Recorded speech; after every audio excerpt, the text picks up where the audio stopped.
इस वीडियो में हम बात करने वाले हैं ऐसे सिटीज की जहां के लोग वहां से भाग निकले और पूरे शहर खाली पड़े हैं, जहां जाना आपके लिए खतरनाक है और कुछ केसेस में जानलेवा भी साबित हो सकता है। तो आखिर क्या है ऐसा इन जगहों पर और क्या हुआ उन लोगों के साथ जो वहां रहा करते थे? अगर आप ये बातें जानना चाहते हैं तो दिल थाम के बैठ जाइए, क्योंकि हम इन राजों से पर्दा उठाने वाले हैं। प्लेमथ मॉन्सर्रैट। मॉन्सर्रैट कैरेबियन का एक बहुत खूबसूरत आइलैंड है। उस आइलैंड पर एक शहर आबाद है जिसका नाम प्लेमथ है।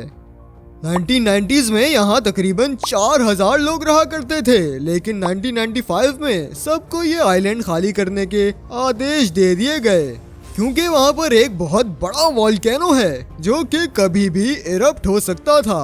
और ठीक 2 साल बाद वो वोल्केनो फट गया, जिसकी वजह से वो पूरा सिटी 40 फीट की ऐश में दब गया और इस शहर का बुरा हाल हो गया। अभी तक ये वोल्केनो एक्टिव है, यानी उसके अंदर कुछ न कुछ चल रहा है और दोबारा भी फट सकता है। इसीलिए टूरिस्ट का इस सिटी में जाना मना है, लेकिन फिर भी लोग मानते कहाँ हैं। वक्तन फवक्तन लोग यहाँ जाते रहते हैं और यहाँ की तस्वीरें लेते हैं, जो कि देख के बड़ा ही दुख होता है कि इतने खूबसूरत शहर का ये असर हो गया। वैसे एक्टिव वोल्केनो के बराबर में सिटी बनाना अच्छा आइडिया साबित नहीं हुआ। अगर आपको इसके बारे में नहीं पता था तो यकीनन आप उस सिटी के बारे में भी जान के हैरान होने वाले हैं, जिसके नीचे पिछले 60 सालों से आग लगी हुई है, जो कि हमारी लिस्ट के नंबर 1 पर है। Hiroshima island. इस सिटी को देख के ऐसा लगता है जैसे पानी के ऊपर शहर बना दिया गया हो, लेकिन असल में ये हिरोशिमा आइलैंड है जिस पर एक सिटी बनाया गया था, जो कि अब पूरा खाली है। 1970s में जब जापान अपनी इकोनॉमी को मजबूत कर रहा था तो उसका एक जरिया कोल माइनिंग था, जो कि इस आइलैंड पर की जाती थी क्योंकि इसकी जमीन के अंदर बहुत कोल दफन था। लेकिन जैसे जैसे जापान तरक्की करता गया और पेट्रोल ने कोल को पीछे छोड़ दिया, तो सारी कोल माइंस बंद होना शुरू हो गयी, जिसमें ये माइन भी शामिल थी। और फिर 1970s में एक ऐसा दिन आया जब यहाँ के सारे लोग कश्तियों में सवार हो गए और इस आइलैंड को हमेशा के लिए अलविदा कर दिया। फिर जापानी गवर्नमेंट ने इस आइलैंड को खुद से विजिट करने पर पाबंदी भी लगा दी, लेकिन आप गाइड्स के साथ जा सकते हैं जो आपको इसके कुछ ही एरियाज का टूर करवाएंगे, क्योंकि इस आइलैंड को अब आसेब ज़दा समझा जाता है। इसीलिए यहाँ रात में जाना तो बेवकूफ़ी ही होगी। अलबत्ता आप जाना चाहें तो मैं मना नहीं करूँगा। और अगर आप मेरी तरह डरपोक हैं तो गूगल ने इस आइलैंड का वर्चुअल टूर बनाया है, जिसकी मदद से आप अपने घर से बैठ के ही इस आइलैंड को विजिट कर सकते हैं। Ghost cities. अगर आप चाइना जाएं तो आपको इस तरह के बड़े बड़े सिटीज नजर आएंगे, जहां ऊंची इमारतें, आलीशान बंगले, बड़े बड़े पार्क्स और बेहतरीन रोड्स हैं। आपको यहाँ सब कुछ नजर आ जाएगा, लेकिन बस इंसान नजर नहीं आएगा।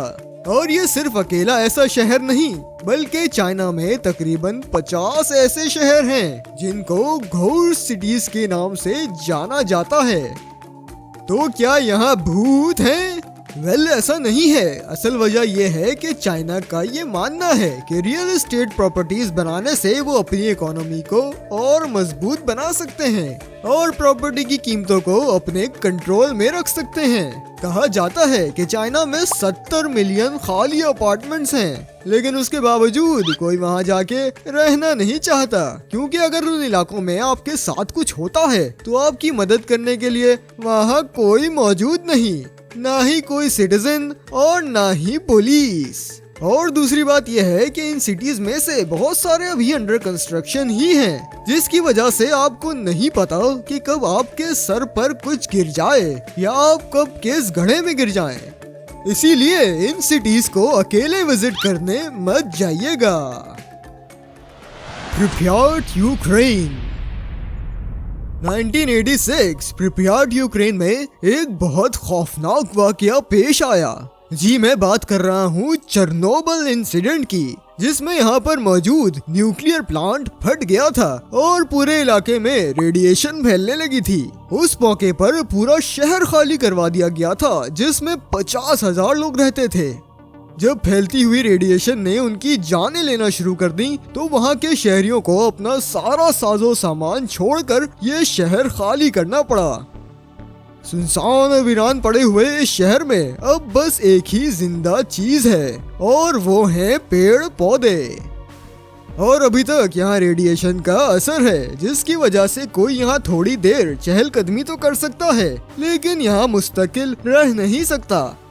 अगर कोई शख्स यहाँ ज्यादा वक्त गुजारे तो रेडिएशन की वजह से उसको सीरियस हेल्थ प्रॉब्लम से गुजरना पड़ सकता है, जैसे कि कैंसर और रेडिएशन पॉइजनिंग, या फिर उसकी हालत कुछ ऐसी हो सकती है।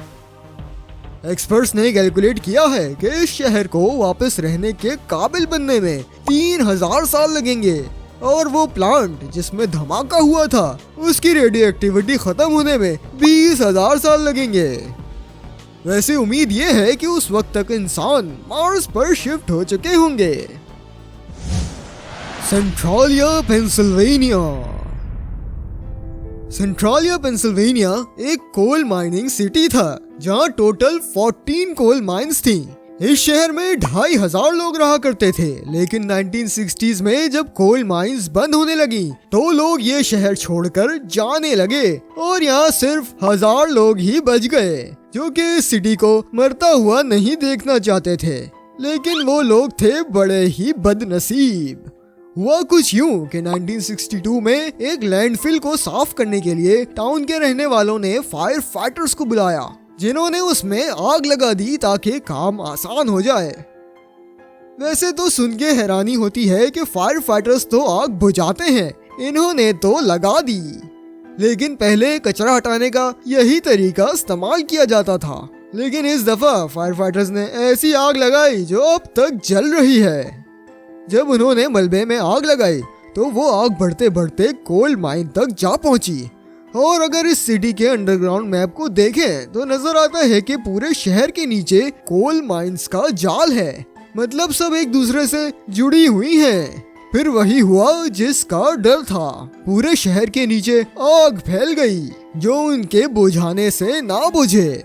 लेकिन 1979 तक किसी को अंदाजा नहीं था कि मामला कितना खतरनाक हो चुका है।